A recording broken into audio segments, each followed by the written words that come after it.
জাতির পিতা বঙ্গবন্ধু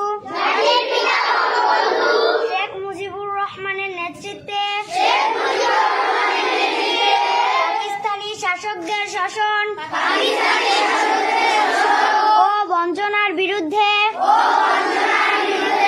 এক রক্তক্ষয়ী মুক্তি সংগ্রামের মধ্য দিয়ে বাংলাদেশ স্বাধীনতা অর্জন করেছে।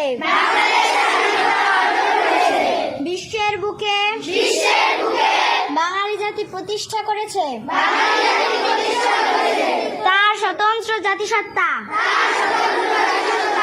আমি দীপ্ত কণ্ঠে শপথ করছি যে শহীদদের রক্ত বৃথা যেতে দেব না। দেশকে ভালোবাসবো, দেশের মানুষের সার্বিক কল্যাণে সর্বশক্তি নিয়োগ করব।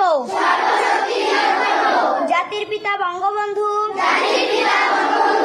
শেখ মুজিবের আদর্শে উন্নত, সমৃদ্ধ ও অসাম্প্রদায়িক চেতনার সোনার বাংলা গড়ে তুলব। মহান সৃষ্টিকর্তা আমাকে শক্তি দিন। আমিন।